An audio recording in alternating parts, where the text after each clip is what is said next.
এই দুটো শর্ত আপনাদেরকে পালন করতে হবে এবং অধ্যক্ষ মহোদয়কে এটাকে এনশিওর করতে হবে।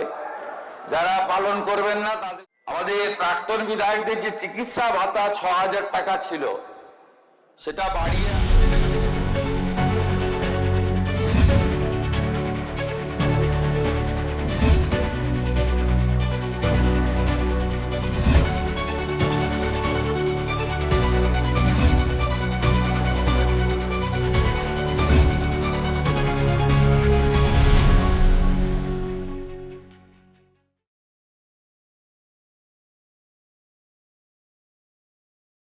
দপ্তরের আমাদের বিল আপনাদের অ্যামেন্ডমেন্ট ছিল, যেটা সর্বসম্মতিক্রমে কার্যত অনুমোদন হয়েছে। আমি ধন্যবাদ জানাই। আমি বিষয়ের বাইরে আপনি আমাকে বলার সুযোগ করে দিয়েছেন, আমি ধন্যবাদ জ্ঞাপন করি। আমাদের পার্শ্ববর্তী রাজ্য আসামে বন্যা পরিস্থিতি অত্যন্ত উদ্বেগজনক, আপনারা জানেন, সবাই টিভিতে মিডিয়াতে আত্মীয় স্বজনের মাধ্যমে জেনেছেন। ওখানে আমাদের বাঙালিরাও প্রচুর থাকেন এবং আসামের সঙ্গে আমাদের অত্যন্ত আত্মিক সম্পর্ক রয়েছে পশ্চিমবঙ্গের সঙ্গে। প্রায় ১০০ জনেরও বেশি মানুষের মৃত্যু ঘটেছে। ভারত সরকার এবং আসাম সরকার এবং নানা সামাজিক প্রতিষ্ঠান ব্যক্তিগতভাবে অনেকেই এগিয়ে এসেছেন। ছত্তিশগড়, মণিপুর রাজ্যের সেখানকার সরকারও আসাম সরকারকে সহযোগিতা ঘোষণা করেছে। আমি পশ্চিমবঙ্গ সরকারের পক্ষ থেকে মুখ্যমন্ত্রীর ত্রাণ তহবিল থেকে 10 কোটি টাকা আর্থিক সাহায্য আসাম সরকারকে আমরা দেওয়ার জন্য এখানে প্রস্তাব রাখছি এবং আমরা সেটা আসামের মুখ্যমন্ত্রী মহোদয়ের কাছে পৌঁছে দেওয়ার ব্যবস্থা করব।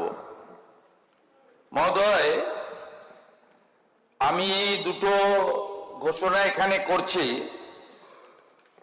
মাননীয় অর্থমন্ত্রীর সঙ্গে আমার আলোচনা হয়েছে এবং অর্থ দপ্তরের সঙ্গেও আলোচনা হয়েছে। দুটোই আমাদের, একটি প্রাক্তন বিধায়ক কেন্দ্রিক আর একটা বর্তমান বিধায়কদের কাজের সুবিধা কেন্দ্রিক।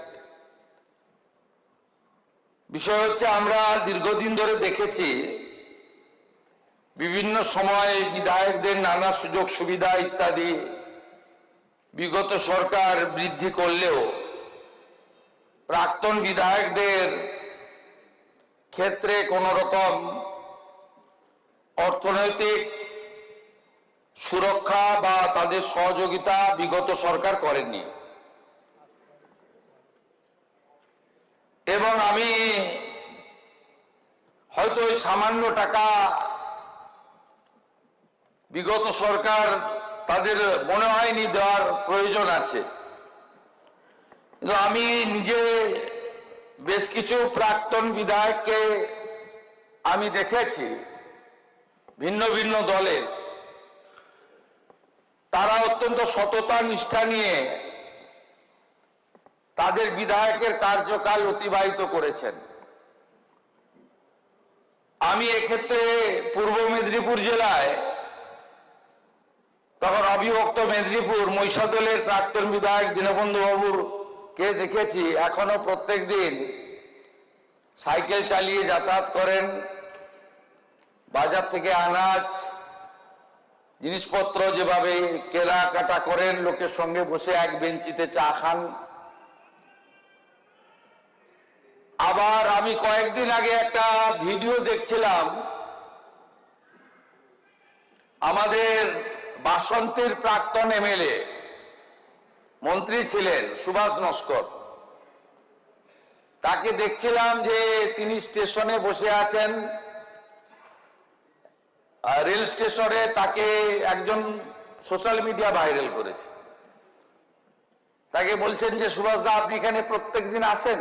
বলছে, হ্যাঁ আসি, আমি এখানে পাশে সবজির বাজার করি, তারপরে এখানে বসে এই রেলের বেঞ্চিতে বসে একটু চা টা খাই, খবর কাগজ একটু পড়ি টড়ি এখানে, হকারদের কাছ থেকে নিয়ে তারপরে বাড়ি চলে যাই। এগুলো দেখার পরে আমার মনে হয়েছে যে এই বর্ষিয়ান প্রাক্তন বিধায়করা তারা তাদের প্রতি সরকারের কিছু দায়িত্ব কর্তব্য আছে যা বিগত সরকার করেননি। আমি অর্থমন্ত্রীর সঙ্গে আলোচনা করেছি, কারণ আমাদের অর্থনৈতিক অবস্থা তো রাজ্যের মোটেই ভালো নয়, আমাদের সাধ থাকলেও সাধ্যে কুলোয় না। আমি এটার জন্য আমাদের পরের সেশনে আইন আনতে হবে, কারণ অ্যামেন্ডমেন্ট করতে হবে। তো এফেক্টটা আগস্ট মাস থেকে তারা পাবেন এরিয়ার সহ। আমাদের প্রাক্তন বিধায়কদের যে চিকিৎসা ভাতা ৬,০০০ টাকা ছিল সেটা বাড়িয়ে আমি ১০,০০০ টাকা করার ঘোষণা করলাম। মাননীয় বর্তমান বিধায়কবৃন্দ, আগে বিধায়করা সরকারি অফিস থেকে কাজ পরিচালনা করতেন, এখন বিধায়কদের নিজস্ব অফিস, মানুষের চাহিদা অনুযায়ী, মানুষের প্রয়োজন অনুযায়ী নিজস্ব অফিস করতে হয়। অনেকে দলের অফিসকে বিধায়ক অফিসে পরিণত করেন, আবার অনেকে দলের অফিসটা দলের জায়গায় রাখেন, বিধায়ক অফিসটাকে বিধায়ক সেবা কেন্দ্র হিসেবে ব্যবহার করেন। আমরা এখানে যে 208 জন জিতেছিলাম, একটা আমাকে ছাড়তে হয়েছে, 207। আমাদের কেন্দ্রীয় নেতারা এবং রাজ্য সভাপতি আমরা বিধায়কদের নিয়ে দলীয় মিটিং করেছিলাম। সেখানে আমাদের একটা সিদ্ধান্ত হয়েছে যে প্রত্যেকটি বিধায়ক তার নিজের নিজের বিধানসভা কেন্দ্রে একটি সেবা কেন্দ্র চালু করবেন,